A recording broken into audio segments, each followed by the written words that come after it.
Hello, good afternoon. Yesterday we have seen depth first search. Depth first search means what? If there are many paths available for the solution, we have to go to the one path, or we have to follow the one path up to its depth. Then we have to see whether solution exists or not. If solution does not exist, then again we have to go back to the previous level, and again we have to go to the other path. Again we have to go to the depth, in depth, to that other path, and we have to find out the solution.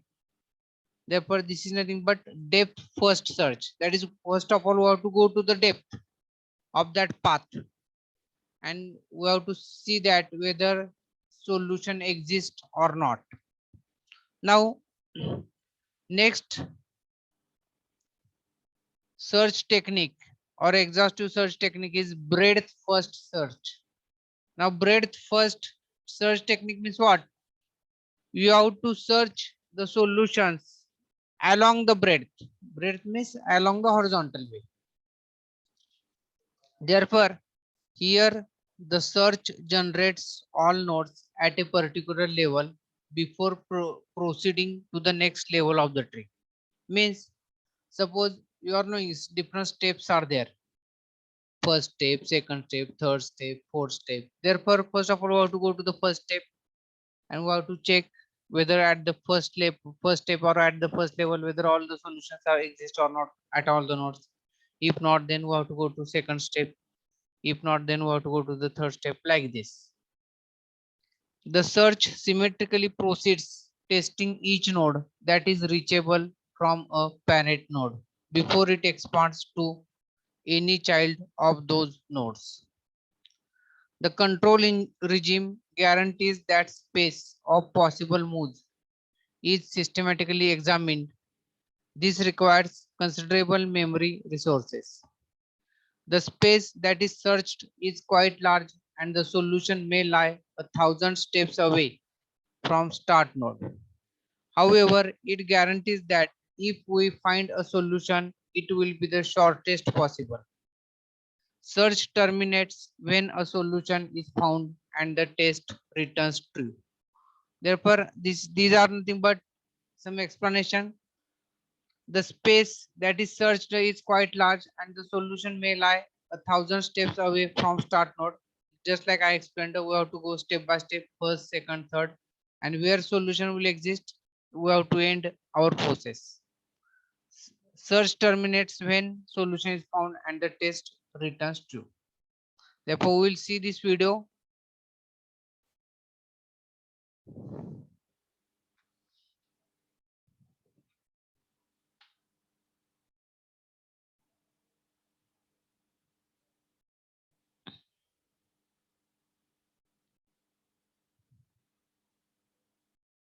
Hello friends, welcome to GATE's lecture.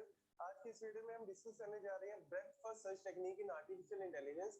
और इस video में हम इससे related सारे की points और सारे important point discuss करने जा रहे हैं जो आपको अपने कॉम्पिटिटिव एग्जाम्स के लिए, इवन अगर यूनिवर्सिटी लेवल या कॉलेज लेवल एग्जाम में आर्टिफिशियल इंटेलिजेंस पढ़ रहे हैं तो ये सारे पॉइंट्स आपको बहुत ही ज्यादा हेल्पफुल होंगे। तो स्टार्ट करते हैं। सबसे पहले हमारे पास जो पहला इंपॉर्टेंट पॉइंट है, अनइन्फॉर्म्ड सर्च टेक्निक। मतलब जो बीएफएस है वो किसके अंदर आती है? अनइन्फॉर्म्ड सर्च टेक्निक भी बोल सकते हो, इसको आप ब्लाइंड टेक्निक भी बोल सकते हो, या फिर इसको आप ब्रूट फोर्स मेथड भी बोल सकते हो। मतलब अनइन्फॉर्म्ड का मतलब यहाँ पे क्या है कि कोई भी डोमेन स्पेसिफिक नॉलेज नहीं होती। मतलब हमारे पास इसके कंपैरेटिव में हमारे पास क्या है? ह्यूरिस्टिक टेक्निक है। तो ह्यूरिस्टिक टेक्निक में क्या होता है, हम एक एस्टिमेट वैल्यू लेके चलते हैं कि अगर मुझे गोल स्टेट पे जाना है किसी पर्टिकुलर स्टेट से तो मुझे कितना कॉस्ट लगेगा। लेकिन यहाँ पे ऐसी कोई प्रायर में हमारे पास नॉलेज नहीं है। जस्ट लाइक ह्यूरिस्टिक, ह्यूरिस्टिक में हम क्या करते हैं, लेट्स से कि अगर मुझे ए से बी पे गया और बी से मेरे को गोल स्टेट में जाना है तो मेरे को यहाँ पे ए से बी पे जाने की कॉस्ट और बी मेरे को आगे गोल स्टेट में कितने कॉस्ट पे लेके जा रहा है, ये चीज मुझे एडवांस में ही पता होती है, जिसको हम बोलते हैं इन्फॉर्म्ड सर्च। लेकिन अनइन्फॉर्म्ड सर्च का मतलब है कि ए से बी में कैसे जाना है ये हमें पता है कि ए से बी में हमें कितनी कॉस्ट लगेगी, लेकिन क्या मुझे बी गोल स्टेट पे लेके जा रहा है, नहीं लेके जा रहा, कितनी कॉस्ट है, कितनी कॉस्ट नहीं है, इसके बारे में कोई इंफॉर्मेशन नहीं है। तो इसको हम बोलते हैं अनइन्फॉर्म्ड सर्च या फिर ब्लाइंड सर्च। ब्लाइंड सर्च का मतलब है मेरे को नहीं पता कि कब मेरे को गोल स्टेट मिलेगी, लेकिन ये मुझे पता है कि कभी ना कभी मेरे को गोल स्टेट मिलेगी, तो इसीलिए हम इसको बोलते हैं अनइन्फॉर्म्ड सर्च टेक्निक। दूसरा यहाँ पे इंपॉर्टेंट पॉइंट है फीफो, मतलब फर्स्ट इन फर्स्ट आउट, और ये यूज करता है डेटा स्ट्रक्चर कौन सा, क्यू। तो क्यू बाय डिफॉल्ट किसके ऊपर काम करता है, फीफो के ऊपर काम करता है। हम इस ग्राफ के ऊपर, यहाँ पे मैंने एक ट्री लिया हुआ है, तो ट्री भी ले सकते हो आप, ग्राफ भी ले सकते हो। तो इसके ऊपर अगर हम बीएफएस लगाएं तो कैसे काम करना है यहाँ पे, तो जैसा कि हमने यहाँ पे लिखा हुआ है कि क्यू डेटा स्ट्रक्चर को हम यूज करते हैं, तो सबसे पहले क्यू में आपको पता होना चाहिए कि क्यू में हमेशा elements, Every company will be a tech company in the future, and data will be the fuel that powers this revolution. टेल से डालते हैं और हेड से उन एलिमेंट्स को निकालते हैं, मतलब फर्स्ट इन, और उसी को हमने फर्स्ट आउट करना है। तो सबसे पहले अगर हम बात करें किस एलिमेंट को डालेंगे यहाँ पे, ए को, तो ए को हमने डाला, बहुत सारी जगह पे आपको यहाँ पे यूज करते हैं फ्रिंज, फर्स्ट नोड, बहुत से अलग अलग कीवर्ड्स को हम यहाँ पे यूज करते हैं। आप एक सिंपल से मेथड से याद रखें, क्योंकि दो ही टाइप के क्वेश्चन आ सकते हैं, या तो आपको एक ग्राफ दिया जा सकता है या ट्री दिया जा सकता है, उसके ऊपर पूछा जा सकता है कि क्या ये प्रॉपर बीएफएस है या नहीं, या फिर इससे रिलेटेड थ्योरी पॉइंट्स जो है जो हमने यहाँ पे लिखे हुए हैं इसके बारे में पूछा जा सकता है। तो यहाँ पे अगर हम बात करें ए को अगर हम क्यू से निकालते हैं, तो निकालने का मतलब क्या है, ए को क्यू से निकाल दिया तो ए हमें आगे कितनी जगह पे लेके जा रहा है, मतलब ए से हम कहाँ कहाँ पे जा सकते हैं। पहले वो एलिमेंट्स हमने यहाँ पे डाले, तो वो कौन कौन से एलिमेंट्स हैं, बी सी एंड डी। आप इसको किसी भी ऑर्डर में लिख सकते हो, ऐसा कोई जरूरी नहीं है कि बी सी डी ही लिखना, आप सी डी बी कैसे भी लिख सकते हो, लेकिन अगर आप एक पैटर्न को फॉलो करोगे तो आपको पता लग जाएगा। आप किसी और बीएफएस सर्च को भी आप यूज कर सकते हो, मतलब कोई और पैटर्न भी आपका बन सकता है, लेकिन एक टेक्निक यहाँ पे आपको पता लग जाएगी। तो हमने ए को क्यू से निकाला, और उसके बाद हमने देखा कि ए कितनी जगह पे लेके जा रहा है हमें, बी सी और डी पे, तो वो हमने क्यू में डाल दिए।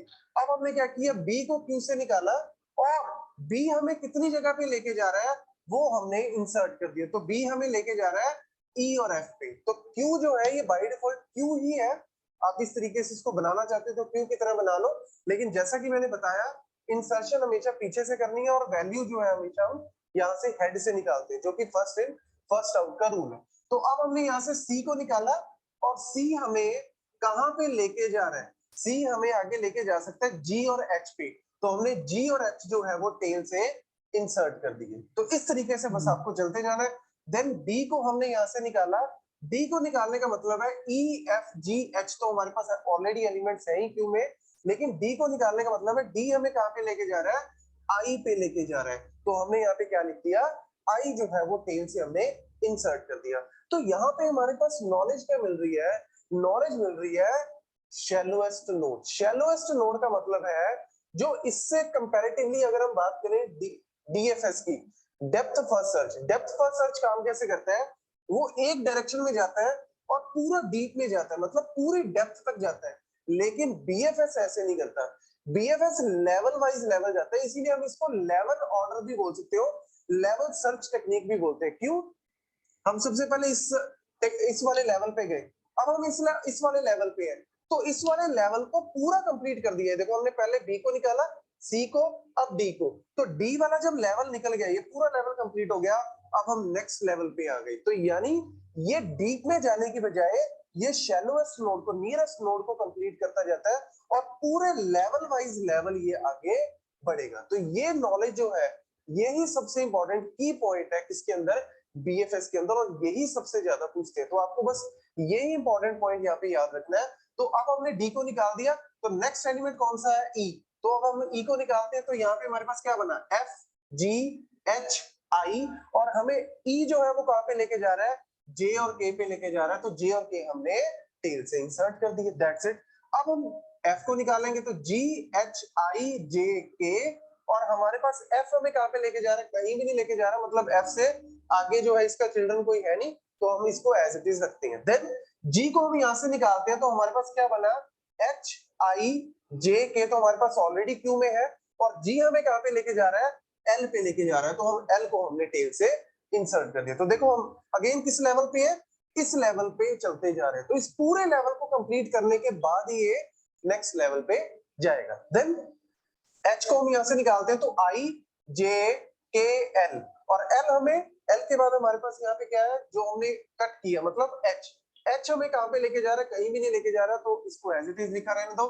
देन आई को हम यहां से निकालते हैं, तो जे के एल, और आई हमें कहां पे लेके जा रहा है, एम पे, तो हम नेक्स्ट कौन सा लिखते हैं, एम। अब नेक्स्ट देखो यहाँ पे हमारे पास कौन सा लेवल खत्म हो गया, ये पूरा लेवल कंप्लीट हो गया। मतलब ये थी हमारे पास depth 0, depth 1 complete, depth 2 complete. अब हम नेक्स्ट डेप्थ पे जाएंगे, नेक्स्ट लेवल पे जाएंगे। तो नेक्स्ट लेवल का मतलब है जे को निकालना, के एल एम, और जे हमें कहां पे लेके जा रहा है, कहीं नहीं लेके जा रहा, तो नेक्स्ट हम के को निकालते हैं। तो के को हमने निकाला, तो के और एम, के यहाँ पे एल और एम बचा, और के हमें कहां पे लेके जा रहा है, एन पे लेके जा रहा है, तो हमने इसको क्या कर दिया, इंसर्ट। देन एल को हमने यहां से निकाला, एम और एन, एल हमें कहां पे लेके जा रहा है, कहीं नहीं लेके जा रहा, देन हमने कुछ भी नहीं करना।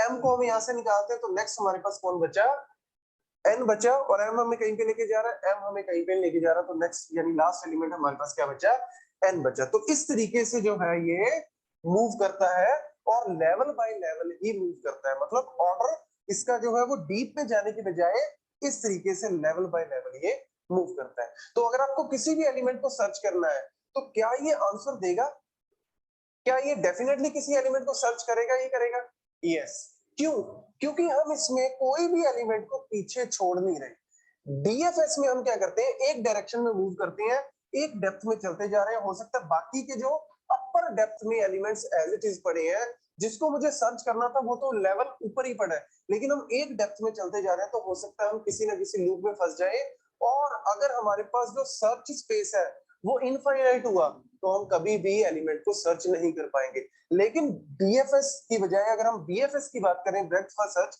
ये सारे लेवल्स को एक एक करके देखो इस तरीके से कंप्लीट करता जा रहा है, तो डेफिनेटली ये आंसर देगा ही देगा। इसीलिए हम इसको बोलते हैं यहाँ पे कंप्लीट। कंप्लीट का मतलब क्या है, ये आंसर देगा ही देगा, इनकम्प्लीट ये नहीं है। मतलब अगर आप किसी भी एलिमेंट को सर्च करो, लेट्स से अगर आप जी को भी सर्च कर रहे हो, तो जी को सर्च करने के लिए सबसे पहले आप ऐसे ही इसको चलाते जाओगे।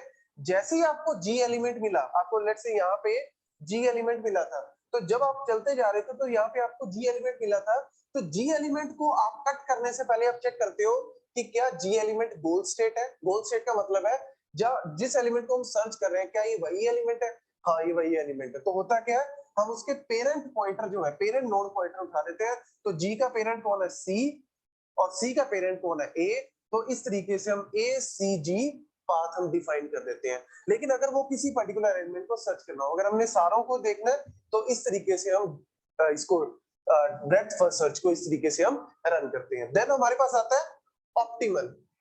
ऑप्टिमल का मतलब क्या है कि जो हमारे पास ब्रेड्थ फर्स्ट सर्च है, क्या ये ऑप्टिमल रिजल्ट देता है, मतलब क्या ये शॉर्टेस्ट रिजल्ट देता है, यस, ये हमेशा ही आपको शॉर्टेस्ट रिजल्ट देगा।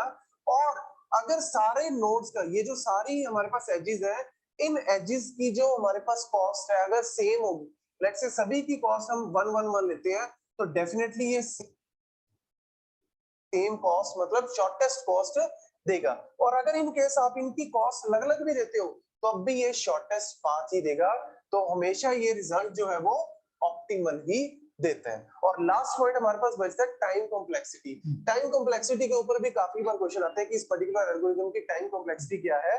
तो इसकी जो टाइम कॉम्प्लेक्सिटी हम ऑर्डर ऑफ v प्लस ई भी लिख देते हैं, that is v is the number of nodes, e is the number of edges। लेकिन ये कॉम्प्लेक्सिटी जनरली हम लिखते हैं डेटा स्ट्रक्चर में, क्योंकि ये जो एल्गोरिदम है हम डेटा स्ट्रक्चर या एल्गोरिदम में भी, सब्जेक्ट में भी यूज करते हैं।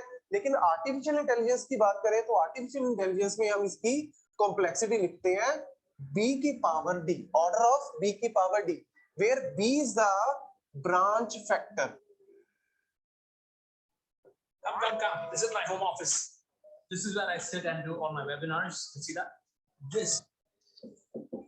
फैक्टर का मतलब है यहाँ पे कि कितने हमारे पास एरे, मतलब ए के कितने चिल्ड्रन है, मतलब मैक्सिमम चिल्ड्रन कितने हैं किसी पर्टिकुलर नोड के। तो यहाँ पे हमारे पास एन एरे ट्री भी हो सकता है। एन एरे ट्री का मतलब है कि एक पर्टिकुलर नोड के कितने, ऐसा जरूरी नहीं है कि बाइनरी ट्री है, मतलब दो ही चिल्ड्रन हो सकते हैं।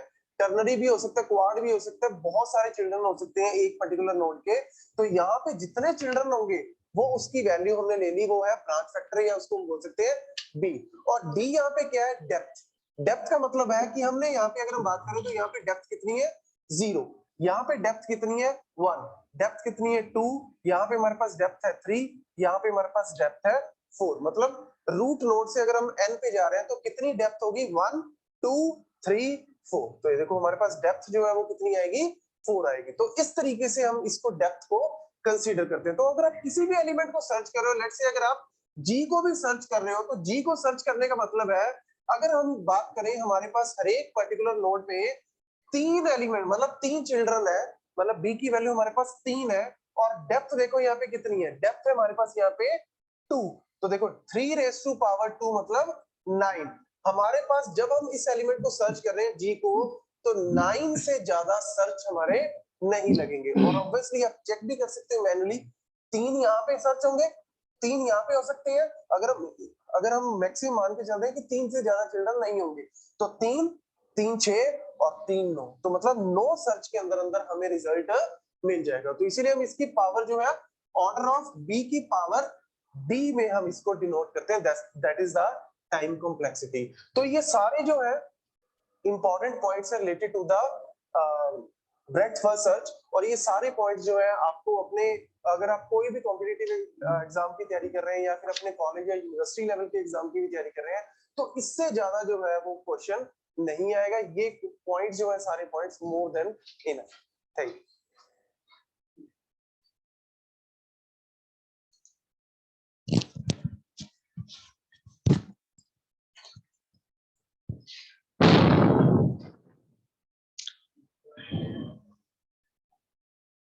Okay, this is nothing but breadth first search technique. That is, you have to go by level by level. Level by level means you have to go by step by step. Now we'll see difference between depth first search technique and breadth first search technique. DFS, depth first search, is effective when there are few subtrees in the search tree that have only one connection point to the rest of the states. BFS or breadth first search is effective when the search tree has a low branching factor. Second, DFS is best when the goals exist in the lower left option of the search tree. BFS can work even in trees that are infinitely deep. Third, DFS can be dangerous when the path closer to the start and farther from the goal has been chosen. BFS requires a lot of memory as number of nodes in level of the tree increases exponentially. DFS is memory efficient as the path from start to current node is stored. BFS is superior when the goal exists in the upper right portion of a search tree. Then each node should contain state and its parent. DFS may not give optimal solution. BFS gives optimal solution. Therefore, this is the difference between DFS and BFS. Again, some theories there. Breadth first search, a search strategy in which the highest layer of a decision tree is searched completely before proceeding to the next layer is called breadth first search. Means what? Step by step, we have to search completely one step and then we have to go to the next step. That is nothing but breadth first search. In this strategy, no viable solutions are omitted and therefore it is guaranteed that an optimal solution is found. This strategy is often not feasible when the search space is large. Algorithm: create a variable called list and set it to be the starting state. Loop until a goal state is found or list is empty. Do, that is first, remove the first element from the list and call it E. If the list is empty, quit. Second, for every path, each rule can match the state E. Do, Apply the rule to generate a new state. If the new state is a goal state, quit and return this state.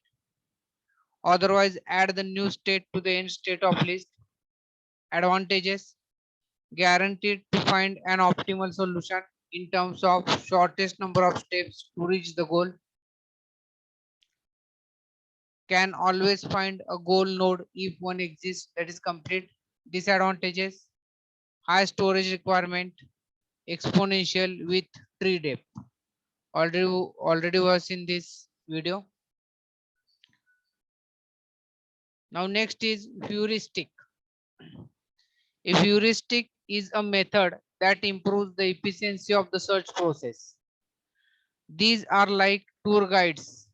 There are good to the level that they may neglect the points in general interesting directions. They are bad to the level that they may neglect points of interest to particular individuals. Some heuristics help in the search process without sacrificing any claims to entirety that the process might previously had. Others may occasionally cause an excellent path to be overlooked. By sacrificing entirety, it increases efficiency.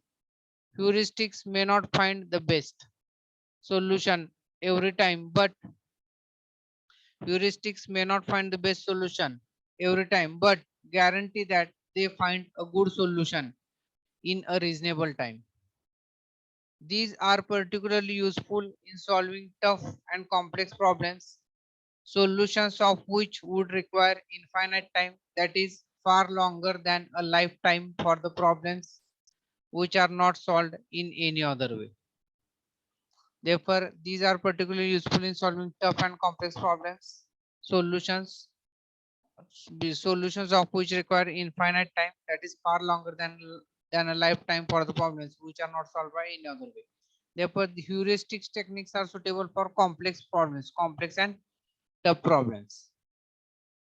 We will see this video. Let me complete this theory.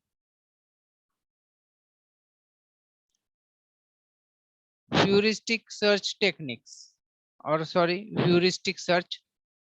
To find a solution in proper time rather than a complete solution in unlimited time, we use heuristics. A heuristic function that maps from problem state descriptions to measures of desirability, usually represented as numbers. Heuristic search methods use knowledge about the problem domain and choose promising operators first. These heuristic search methods use heuristic functions to evaluate the next state towards the goal state. For finding a solution by using the heuristic technique, one should carry out the following steps. First, add domain specific information to select what is the best path to continue searching along. Define a heuristic function Hn that estimates the goodness of a node n. Specifically, h of n is equal to estimated cost or distance of minimal cost path from n to a goal state. The term heuristic means serving to aid discovery and is an estimate based on domain specific information that is computable from the current state description of how close we are to a goal. Finding a route from one city to another city is an example of a search problem in which different search orders and the use of heuristic knowledge are easily understood. State the current city in which the traveler is located. Operators, roads linking the current city to other cities. Cost metric, the cost of taking a given road between cities. Heuristic information, the search could be guided by the direction of the goal city from the current city, or we could use airline distance as an estimate of the distance to the goal. Heuristic search techniques. For complex problems, the traditional algorithms presented above are unable. Traditional algorithms means that BFS and TFS, uninformed search technique, are unable to find solution within some practical time and space limits. Consequently, many techniques are developed using heuristic functions. Blind search is not always possible because it requires too much time or space, means memory. Heuristics are rules of thumb. They do not guarantee a solution to a problem. Heuristic search is a weak technique but can be effective if applied correctly. It requires domain-specific knowledge. Then characteristics of heuristic search. Heuristics are knowledge about domain which help search and reasoning in its domain. Heuristic search incorporates domain knowledge to improve efficiency over blind search. Third, heuristic is a function that when applied to a state returns value as estimated merit of state with respect to goal. Heuristics might for reasons underestimate or overestimate the merit of a state with respect to goal. Heuristics that underestimate are desirable and called admissible. Heuristic evaluation function estimates likelihood of given state leading to goal state. Heuristic search function estimates cost from current state to goal, presuming function is efficient. Therefore, we will see this heuristic search compared with other search. This comparison we will see, then we will see this what is my heuristic search. The heuristic search is compared with brute force or blind search technique as below. Comparison of organisms. This is blind search, means that DFS and BFS, and here heuristic search. In blind search can only search what it has knowledge. In heuristic search, estimates distance to goal state about. This is heuristic search here. I will move here. 1 minute. నషీబ్ కూడా అంటే ఇద్దరు ఒకసారి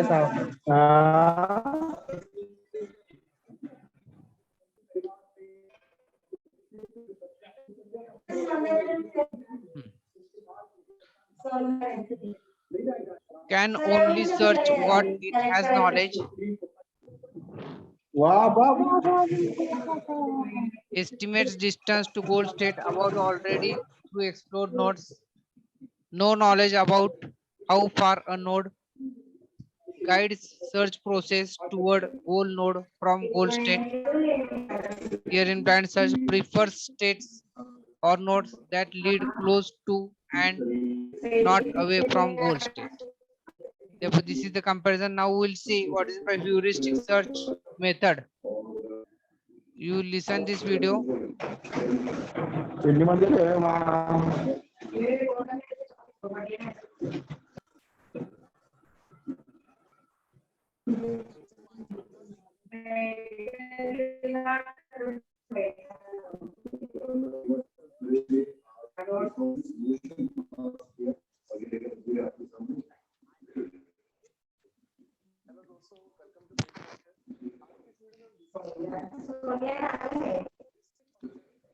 అక్క అర్థం లేదు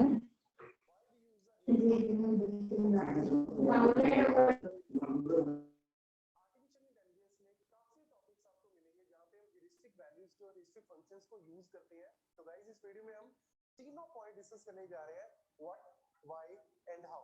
तो guys फटाफट से वीडियो को लाइक कर दें, चैनल को सब्सक्राइब करें अगर तक आपने नहीं किया, and please press the bell button ताकि आपको सारी लेटेस्ट नोटिफिकेशंस मिलती रहे। तो स्टार्ट करते हैं सबसे पहले, what is a heuristic in artificial intelligence. Heuristic का सिंपल सा मतलब होता है किसी चीज के लिए अनुमान लगाना, मतलब हम एक काइंड ऑफ गेस या काइंड ऑफ क्विक सॉल्यूशन हम ट्राई कर रहे हैं फाइंड आउट करने के लिए। जैसे अगर मैं आर्टिफिशियल इंटेलिजेंस से हट के बात करूं, नॉर्मल हम मैथमेटिक्स में जैसे क्वेश्चन सॉल्व करते हैं कि आपको कॉस्ट प्राइस दिया हो या आपको पूछा हो कि cost price is twice the selling price, इस टाइप के क्वेश्चन आते हैं। या फिर कई बार क्वेश्चन आते हैं सिंपल इंटरेस्ट इज दिस, तो फाइंड आउट करो कितना प्रिंसिपल अमाउंट बनेगा अगर इतना टाइम आपको दिया हो। तो हम जनरली कैसे सॉल्व करते हैं टाइप ऑफ क्वेश्चंस को। इन क्वेश्चन को सॉल्व करने के लिए हम क्या करते हैं, let x is equal to 100, मतलब let cost price is equal to this और let principal is equal to this. तो वो हमें क्या कर रहा है, वो एक्चुअल में हमें हेल्प कर रहा है find out the answer quickly. आप उसके बिना भी कर सकते हो, लेकिन कहीं ना कहीं वो हमें आंसर्स को क्विकनेस वे में फाइंड आउट करने में हेल्प कर रहा है। तो यही आर्टिफिशियल इंटेलिजेंस में हम हेरिस्ट्री का यूज करते हैं। So it is a technique design to solve a problem quickly.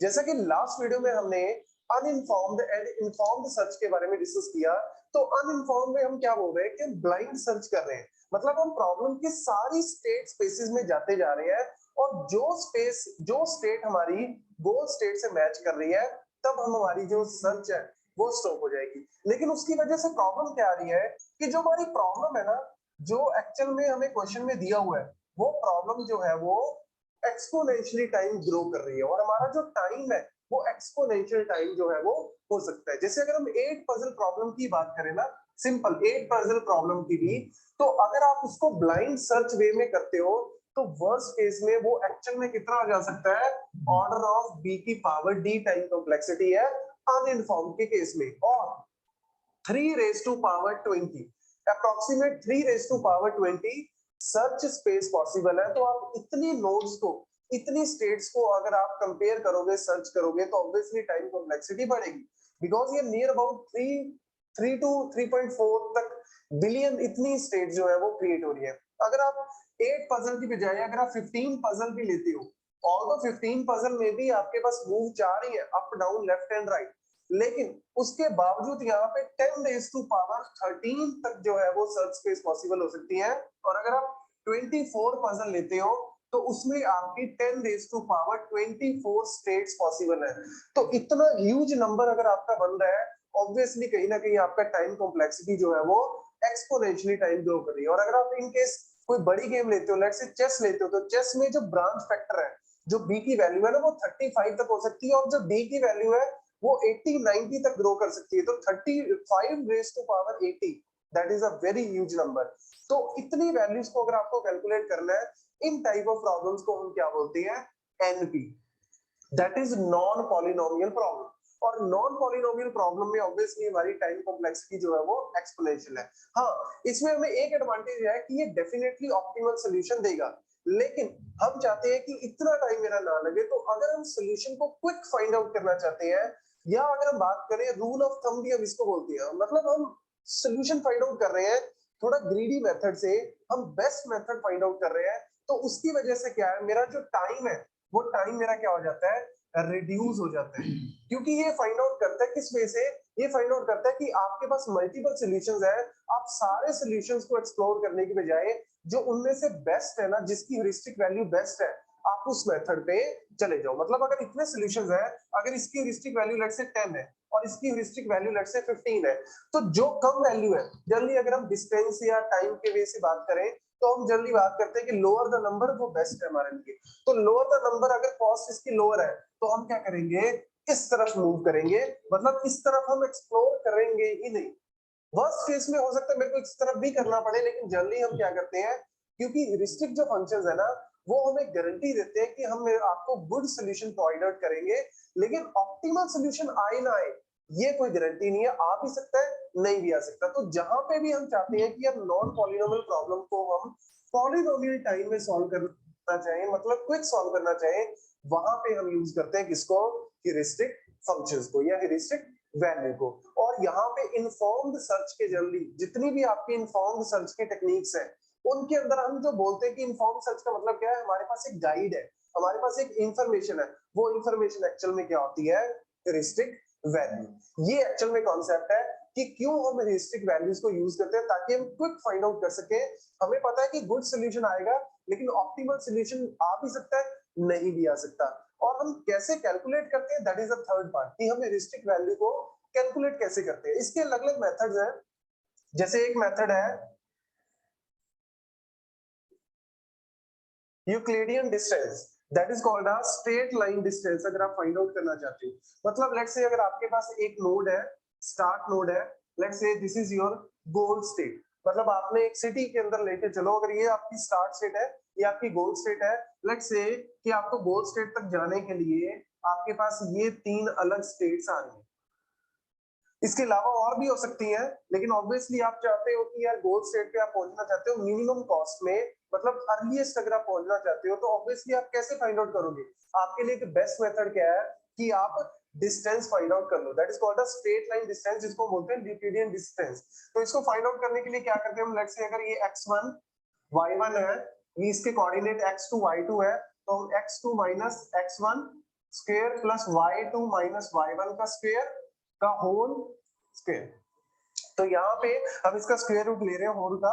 तो इसको अगर हम डिस्टेंस को फाइंड आउट करें तो ऑब्वियसली आपको पता लगेगा कि ये डिस्टेंस जो है वो सबसे मिनिमम आएगा, क्योंकि ये डिस्टेंस आपको ऑब्वियसली दिखने में लग रहा है कि ज्यादा है, लेकिन ये डिस्टेंस जो है वो आपका कम आएगा। तो ऑब्वियसली आप इनको एक्सप्लोर करने के बजाय आप डायरेक्ट इस पाथ पे जाओगे, तो आपको मल्टीपल पाथ जो है वो एक्सप्लोर नहीं करने, लेकिन ब्लाइंड सर्च के अंदर आपको यहाँ पे भी जाना है, यहाँ पे भी जाना है, यहाँ पे भी, यहाँ पे भी, तो ऑब्वियसली आपकी कॉम्प्लेक्सिटी जो है वो बढ़ती जाएगी। या फिर हम यूज करते हैं let's say Manhattan distance. Manhattan distance basically हम यूज करते हैं अगर वर्टिकल हॉरिजॉन्टल डिस्टेंस अगर हमें फाइंड आउट करना हो।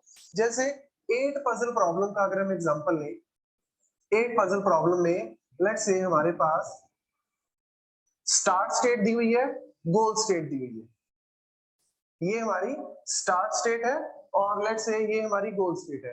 गोल स्टेट में हम चाहते हैं 1 2 3 4 5 6 7 8 और ये मेरा एम्प्टी है। और जो स्टार्ट स्टेट है लेट्स से आप ले लो 1 3 2 5 6 4 8 7, कुछ भी, कोई भी आपकी स्टार्ट स्टेट हो सकती है। तो स्टार्ट से अगर आपको गोल स्टेट में जाना है तो 8 पजल में जैसा कि मैंने बोला अगर आप ब्लाइंड सर्च करते हो तो 3⁻20 सर्च स्पेस पॉसिबल है, तब जाके आपको जो है फाइनल एक ऑप्टिमल आंसर मिलेगा कि आपको गोल स्टेट अचीव होगी। लेकिन अगर हम यहाँ पे हेरिस्टिक वैल्यू कैलकुलेट करना चाहें तो मैं एक फाइंड आउट कर सकता हूँ कैसे, with the help of Manhattan distance. Manhattan distance का मतलब क्या है कि आप कैलकुलेट कर लो डिस्टेंस, मतलब जैसे 1 है, 1 अपने राइट पोजीशन पे है गोल स्टेट के हिसाब से, राइट पोजीशन पे है, तो यानी आपको कितनी मूवमेंट करनी पड़ेगी, वर्टिकल या हॉरिजॉन्टल, कितनी मूवमेंट करनी है, कोई मूवमेंट नहीं करनी, 1 अपनी जगह पे।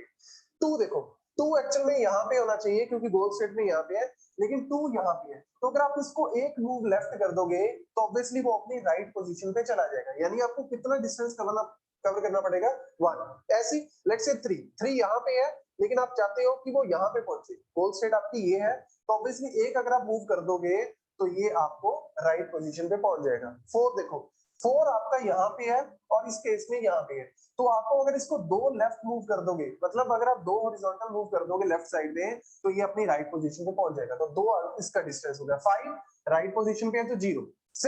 6 के लिए आपको 2 लेफ्ट यहाँ पे है तो 2 राइट करना पड़ेगा, तो इसमें 2 ऐड कर दो, प्लस 7 के लिए आपको 2 करना पड़ेगा मूव। 8 ऑलरेडी राइट पोजीशन पे है, तो ये आपका जो है वो मैनहट्टन डिस्टेंस आ जाएगा। तो आप मल्टीपल स्टेट्स, इसको आप जब एक्सप्लोर करोगे, इसको जब आप खाली स्पेस को अपर लेफ्ट साइड में मूव करोगे तो मल्टीपल आपकी जो ब्रांचेस बनेगी, उन ब्रांचेस में से आप फाइंड आउट कर लो कि किसका हेरिस्टिक वैल्यू, किसकी मैनहट्टन डिस्टेंस कम आ रहा है, तो आप उस बात को फॉलो करो। ये आपका एक मेथड हो गया। या फिर इसमें हमें एक और मेथड भी यूज कर सकते हैं, नंबर ऑफ मिसप्लेस्ड टाइल्स अगर आप कैलकुलेट कर लो, मतलब लेट्स से कि ये देखो 1 अपनी राइट पोजीशन पे, हाँ 2 है नहीं है, तो एक आपकी आ गई, मतलब आपको नंबर ऑफ मिसप्लेस्ड टाइल जो है वो फाइंड आउट करनी है।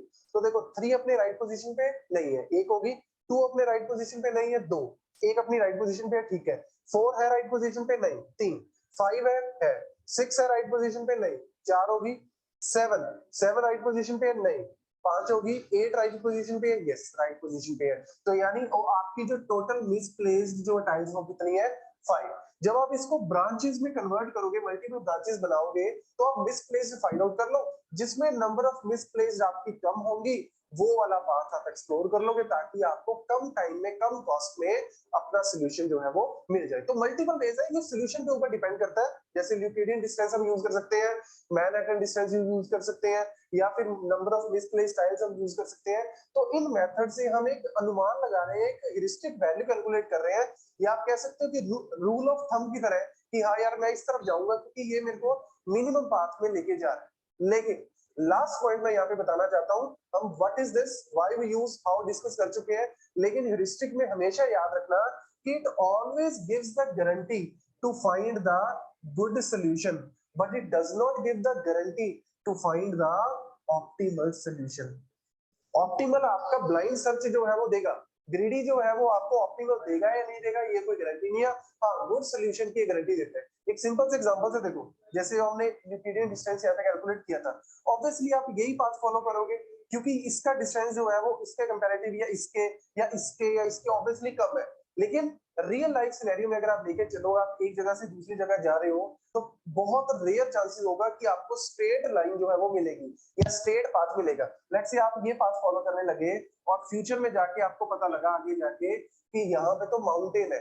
अगर लेट्स सपोज यहाँ पे कोई ऑब्स्टेकल है, माउंटेन है, तो ऑब्वियसली क्या होगा, आप यहाँ पे जाके इस तरीके से पाथ फॉलो करोगे। तो इससे बेटर क्या है, हो सकता है कि ये पाथ या फिर ये पाथ आपको मिनिमम डिस्टेंस में ले जाए। तो ये एक मेथड्स है, that's why it does not give the guarantee to find the optimal. A good solution की गारंटी देता है।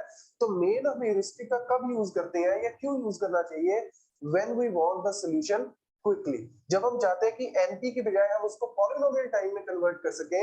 हाँ, वर्स्ट केस में तो ये भी जा सकता है नॉन पॉलिनोमियल में, लेकिन नॉर्मल एवरेज या बेस्ट केस में कह सकते हो कि ये बेटर परफॉर्म करेगा, better in terms of time as compare to the blind search, या जिसको हम बोलते हैं ब्रूट फोर्स मेथड, या जिसको हम बोलते हैं अनइन्फॉर्म्ड सर्च। तो इन्फॉर्म्ड सर्च के अंदर हम यूज करते हैं ह्यूरिस्टिक, जिसके अंदर हम ह्यूरिस्टिक डीएफएस हिल क्लाइंबिंग है, A star algorithm which is very important, इन सारे एल्गोरिथम्स को हम डिस्कस करते हैं। Thank you.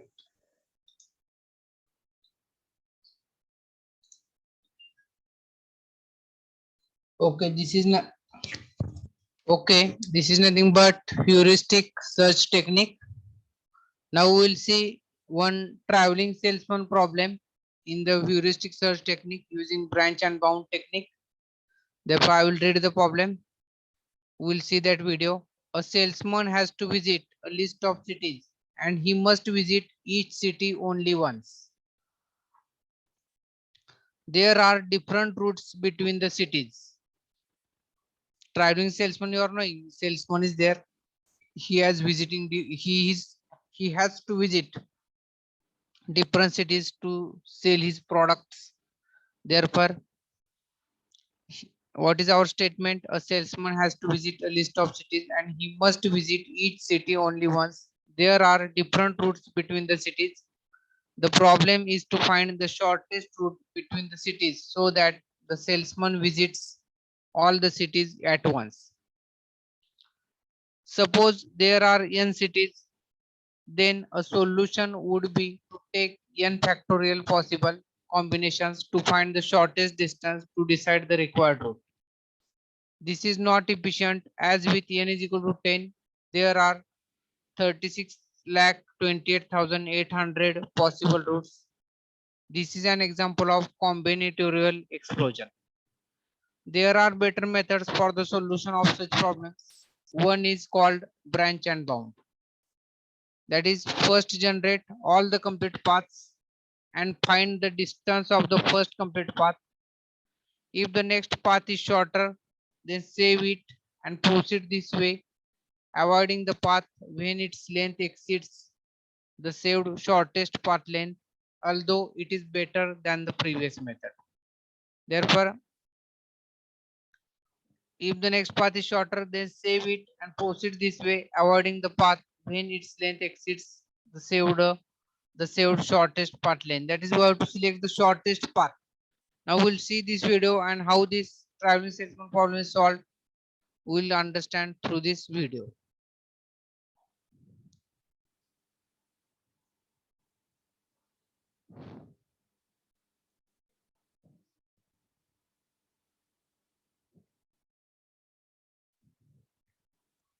Writing clear and concise, no matter where you are. Compose a cover letter that stands out thanks to flawless writing.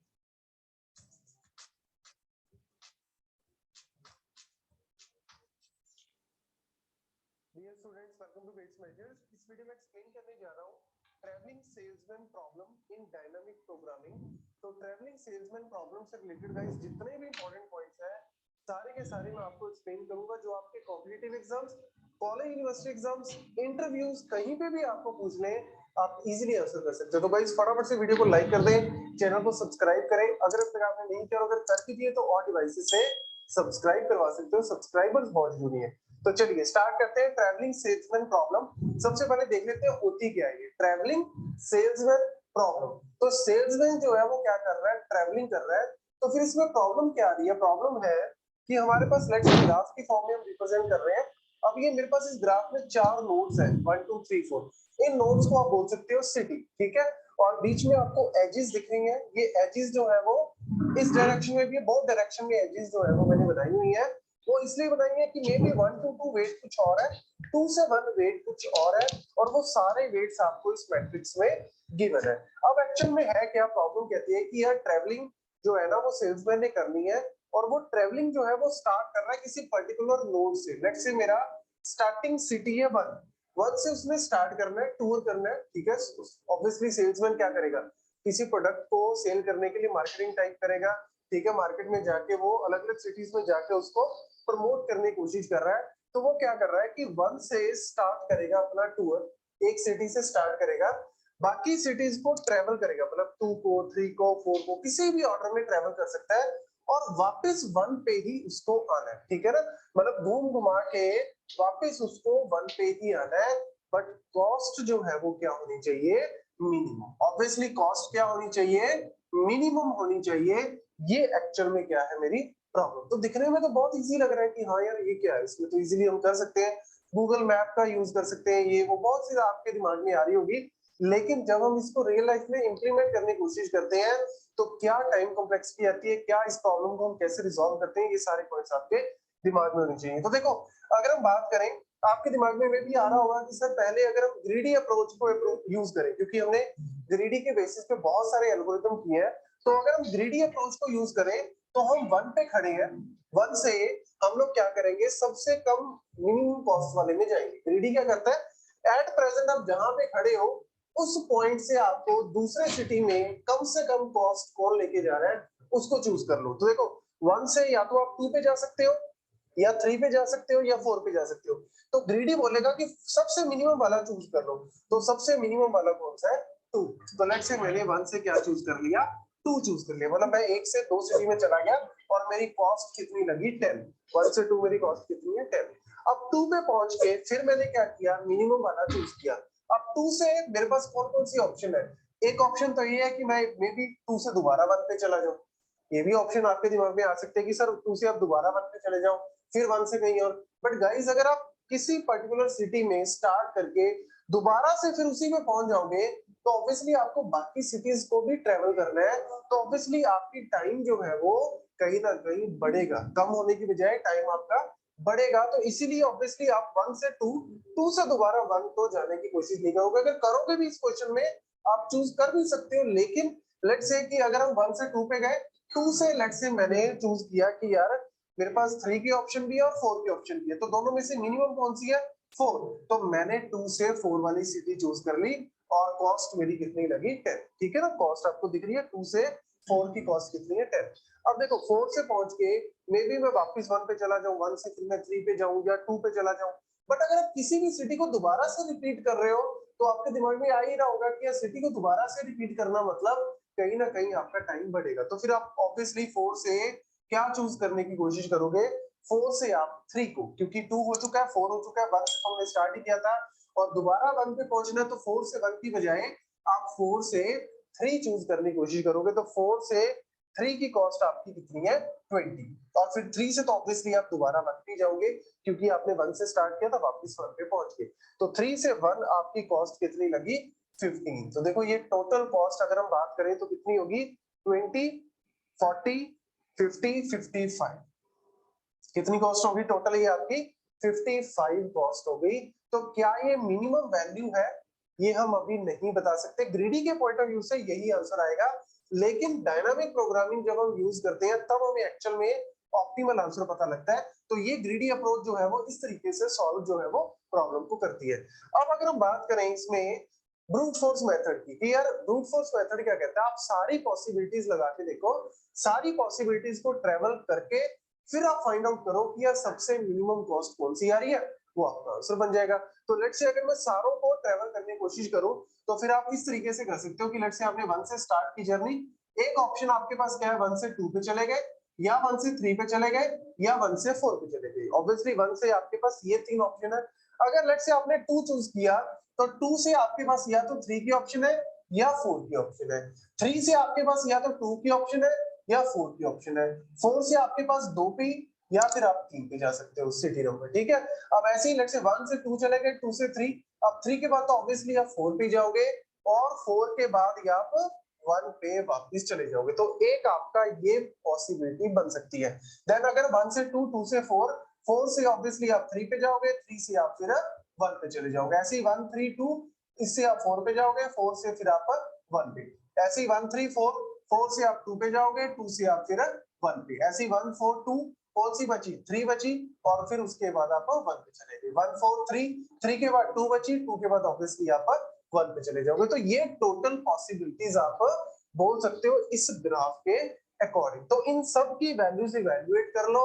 Evaluate करने के बाद जो मिनिमम आंसर आ रहा है that will be your answer, जिसमें से एक हम ऑलरेडी कर चुके हैं 1 2 4 3 1। तो 1 2 4 3 1 ये ऑलरेडी हम कर चुके हैं 55। तो आप इस तरीके से सारी वैल्यूज को कैलकुलेट करके जो मिनिमम आंसर आ रहा है वो ब्रूट फोर्स मेथड आपका इस तरीके से काम करेगा। तो ये मतलब ये बहुत ही बेसिक, बहुत ही आप कह सकते हो एक बेसिक लेवल की प्रॉब्लम है, लेकिन ये बहुत ही आप कह सकते हो मजेदार प्रॉब्लम है इन द एल्गोरिथम, क्योंकि यहाँ पे आपको लर्निंग होती है कि यार एक्चुअल में ग्रीडी कैसे काम करता है, डायनामिक प्रोग्रामिंग कैसे काम करती है, क्या ग्रीडी हमेशा मेरा आंसर देता है, ये हर चीज आपको यहाँ पे पता लगती है। तो अगर आप सॉल्व करोगे, मैं सारे सॉल्व करके नहीं बता रहा, अगर आप सारे सॉल्व करोगे तो ऑब्वियसली टाइम ज्यादा लग जाएगा। करना क्या है, कुछ भी नहीं है, कॉस्ट आपके सामने है, उसको ऐड करके आप वैल्यू कर लो। तो लेट्स से मैं एक इसमें से 1 से 3, 3 से 1 से 3 अगर मैं गया, 1 से 3 मेरी कॉस्ट कितनी है 15, तो मैंने यहाँ पे 1 से 3 वाली कॉस्ट 15 चूज कर ली। 1 से 3 मेरी 15। 3 से लेट्स से मैं गया 4 पे, तो 3 से अगर मैं 4 पे गया तो मेरी कॉस्ट कितनी लगी 5। 4 से गया मैं 2 पे, लेट्स से मैं ये वाला इवैल्यूएट कर रहा हूँ, 4 से गया मैं 2 पे, तो 4 से अगर मैं 2 पे गया तो मेरी कॉस्ट कितनी हुई यहाँ पे 10, और 2 से 1 मेरी कॉस्ट कितनी हुई यहाँ पे 5। तो टोटल कॉस्ट आपकी कितनी होगी 15 और 5 20 30 35। तो लो जी, आपके पास कॉस्ट जो है वो ग्रीडी से कम आ गई, तो यानी ये आपका पॉइंट बन गया कि ग्रीडी यहाँ पे फेल हो गया, ठीक है ना। तो इस तरीके से आप इनको लिख भी सकते हो, एग्जाम्स में कहीं पे भी आप बता सकते हो। और अगर आप इवेल्युएट करके देखोगे ना इन सारे आंसर्स को, मैंने ऑलरेडी किया हुआ है, तो 35 ही आपको सबसे मिनिमम आंसर मिलेगा। तो इस प्रॉब्लम का आंसर जो है वो क्या बन रहा है 35 इज द मिनिमम आंसर। तो ये पॉइंट जो है वो अपने नोट में जो है अपने नोट्स में लिख लेना, ताकि आपको क्लियर कट आंसर जो है वो पता लग जाए। सारों को इवैल्यूएट करने की आप अपने नोट्स में कर सकते हो, मैं इसलिए नहीं कर रहा क्योंकि टाइम फालतू यहाँ पे लगेगा। एक छोटा सा पॉइंट और बता दो, मे भी आपके दिमाग में अगर आए, कई बार आ जाता है स्टूडेंट के दिमाग में कि सर 1 से 2 अगर जाते हैं तो कॉस्ट लग रही है 10, और 2 से 1 जाती है तो कॉस्ट लग रही है 5। दिख रहा होगा आपको कि 1 से 2 गए तो कॉस्ट लग रही है 10, 2 से 1 आई तो कॉस्ट लग रही है 5। ये कैसे हो सकता है, मतलब एक सिटी से दूसरे गए तो कॉस्ट मेरी 10 लग रही है और वापस आए तो कॉस्ट कम कैसे होगी। सिंपल सा एग्जांपल है, लेट्स से आप गए साइकिल पे और आए हो कार पे, ये भी पॉसिबिलिटी है ना। तो इसीलिए जब हम रियल लाइफ एग्जांपल्स को ग्राफ की मेथड से सॉल्व करते हैं तो इसको आप एक पॉइंट पे रिस्ट्रिक्ट ना करो, बहुत सारी चीजें पॉसिबल है। जैसे बेलमैन फोर वाले ने आपको नेगेटिव वेट्स कैसे पॉसिबल है वो भाई आपको आंसर बताया था। तो ऐसी ये पॉसिबिलिटी हो सकती है कि आप गए साइकिल पे, वापस आपने कार पे सफर किया, तो मे बी आपके टाइम के पॉइंट ऑफ व्यू से बात करें तो टाइम ऑब्वियसली कम लगेगा। हाँ, अगर हम मनी के पॉइंट ऑफ व्यू से बात करें तो मे बी आपका जो मनी है वो ज्यादा हो सकती है।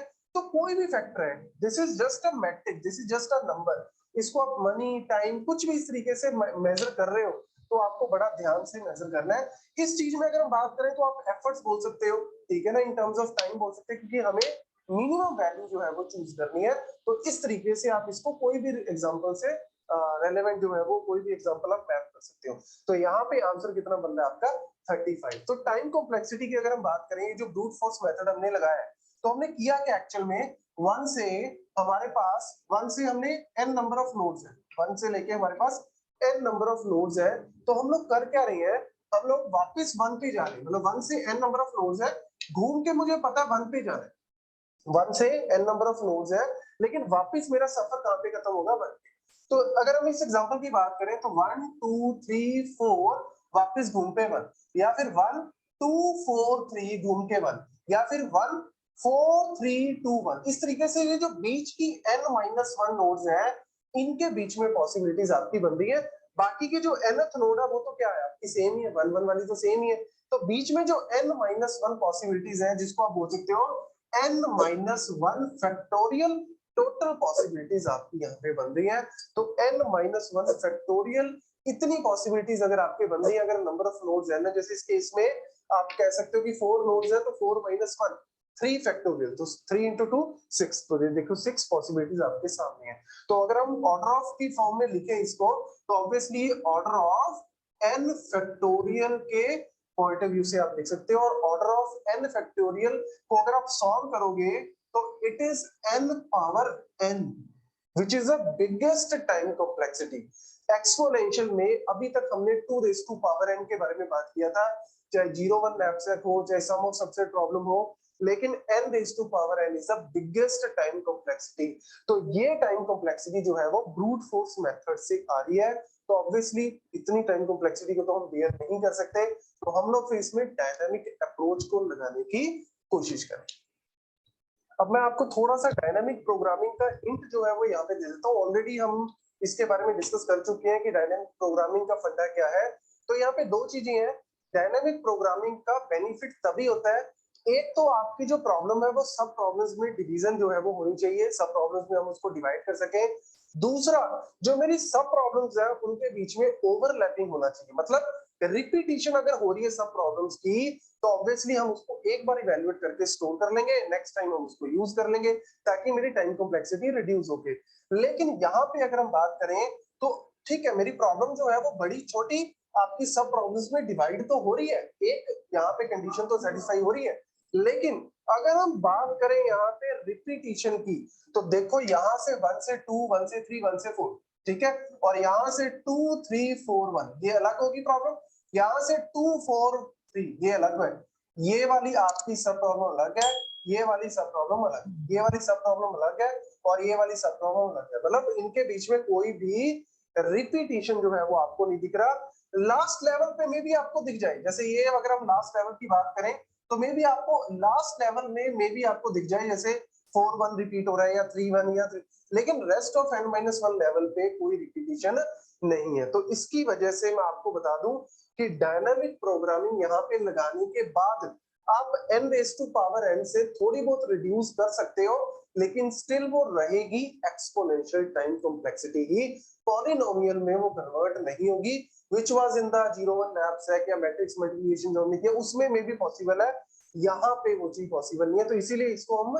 NP कंप्लीट प्रॉब्लम भी बोलते हैं। और इसके साथ अगर हम बात करें, इसको कई बार में भी आपको यहाँ पे कहीं ना कहीं लिखा हो सकता है हैमिल्टोनियन साइकिल, इसको हम हैमिल्टोनियन साइकिल भी बोलते हैं। वैसे तो एक ग्राफ थ्योरी का पार्ट है। हैमिल्टोनियन साइकिल होता ही ये है, एक नोड से स्टार्ट करके सारे नोड जो है वो ग्राफ की कवर करके वापस उसी नोड पे आना, that is a Hamiltonian cycle problem. तो इसको इसीलिए हम हैमिल्टोनियन साइकिल भी बोलते हैं। तो फिलहाल के लिए जस्ट टाइम कॉम्प्लेक्सिटी इसकी यही नोट कर लो, लेकिन स्टिल हम लोग डायनामिक प्रोग्रामिंग से थोड़ा बहुत कितनी रिड्यूस होती है that we will check in the next video. Thank you. Okay. Therefore, now we will stop here. Thank you very much.